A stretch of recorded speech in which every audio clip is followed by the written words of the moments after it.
Magandang umaga po sa ating lahat. Magandang umaga, Father. Pakibati po yung katabi natin na Blessed Sunday to you. Blessed Sunday to you. Kung kayo po'y tatanungin ko, sino po sa inyo ang mapalad? Sige nga. Bakit nag-alangan tayo? Siguro kasi kapag ang salitang mapalad or blessed, madalas ang ina-associate natin agad-agad ay kayamanan o material na bagay. O mapalad ka dahil mayaman ka. O mapalad ka dahil may maganda kang trabaho. O mapalad ka dahil meron yung mga anak mo nasa abroad. O mapalad ka dahil meron kang sasakyan. Madalas ito yung basihan natin para masabi natin na isang tao ay pinagpala o mapalad, di po ba? Pero sa ating ebanghelyo, kung napakinggan po natin, kung talagang nakinig tayo, kabaliktaran ang sinasabi ng ating Panginoong Hesukristo. Ang mapalad sa ating ebanghelyo ay yung mga dukha, ang mga nagugutom, ang mga tumatangis, ang mga kinapupuutan, pinagtatabuyan dahil sa pangalan ng anak ng tao. Ibig sabihin ba nito agad-agad na kapag ikaw ay dukha, pinagpala ka na? Or the other way around, kapag ikaw ba ay merong mga, sabihin natin, kayamanan, ay hindi ka na pinagpala? Di ba ang hirap intindihin? Pero ito yung aking refleksyon sa ating mga pagbasa ngayong araw na to. Hindi porket mahirap ang isang tao ay automatic ng pinagpala. Gayon din, hindi rin kapag mayaman ka, hindi ka papansinin or pagpapalain ng Panginoon. What makes a person truly blessed by God? Kung babalikan natin ang unang pagbasa ang ating salmo, nasabi na doon, ng tunay na pinagpapala ay yung taong kayang umasa sa Panginoon. And that's why either you are a poor person materially or you are rich, a rich person, pwedeng bless ka or hindi. At nakabase ito sa iyong pusong marunong pa ring umasa at humawak sa kamay ng Diyos. Kasi alam naman natin, in reality, hindi lahat ng mahirap materially ay sa Diyos kumakapit. Ano yung lagi nating narinig? Ang taong gipit, sa patalim, kumakapit. Pero sinasabi ng ating ebanghelyo na ang taong gipit dapat sa Diyos kumakapit. Because in our nothingness, doon dapat natin mas nakikita na kailangan natin ng Diyos sa buhay natin. Sa ating kawalan, doon dapat natin mas na-realize na kailangan nating humawak sa pag-asa ng Diyos.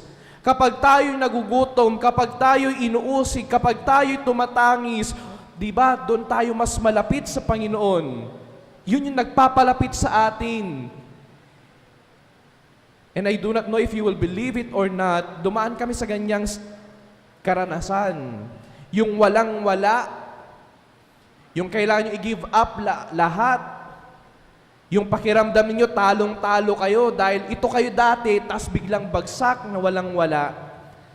Kailangan yung pinapaalala sa mga kapatid ko, especially during those times, na meron pa tayong pag-asa.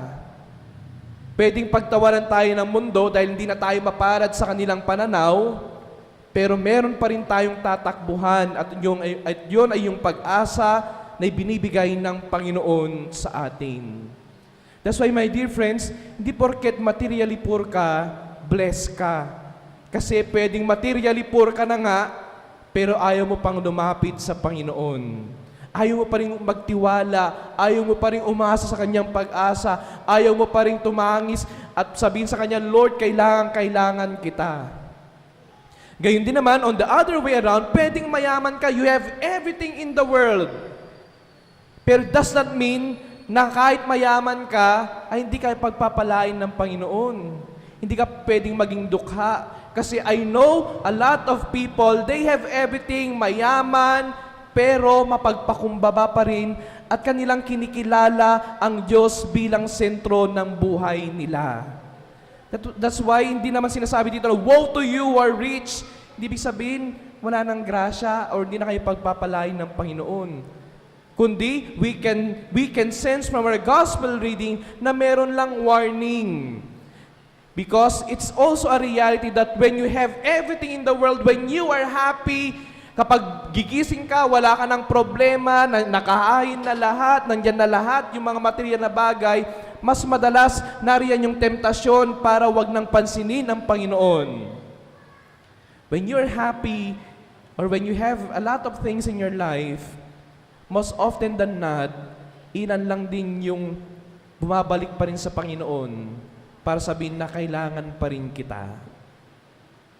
Bakit mo pa kakailangan kasi yung Panginoon? Kung nandyan na yung mga bagay-bagay na gusto mo, di po ba?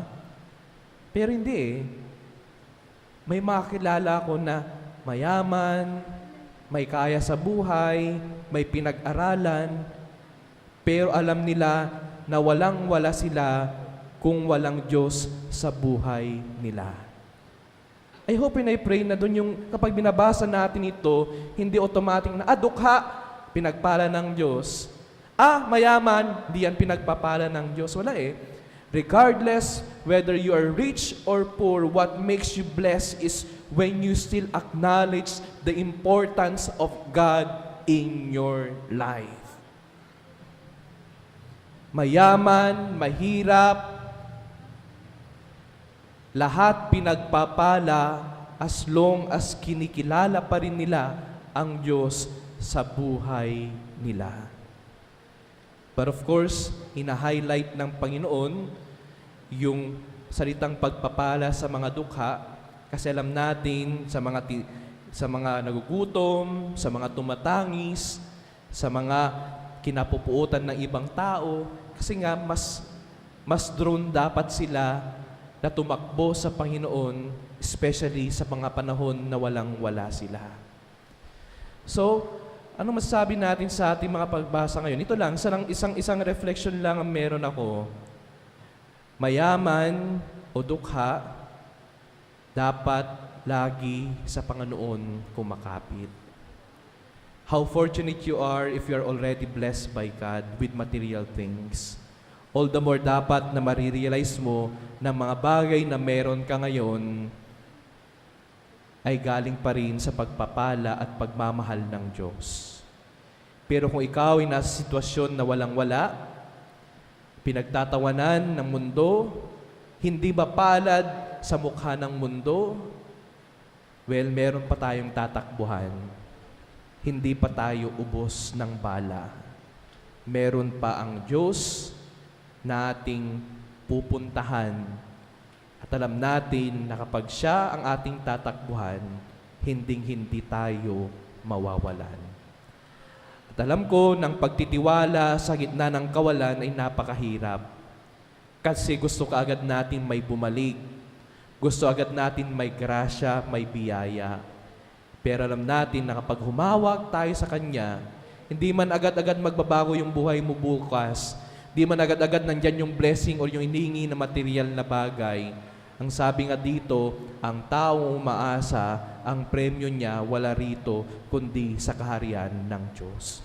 You may be materially poor right now, pero kapag nagtiwala ka at umasa sa Diyos at patuloy na gumawa ng mabuti, magiging mayaman ka sa kaharian niya.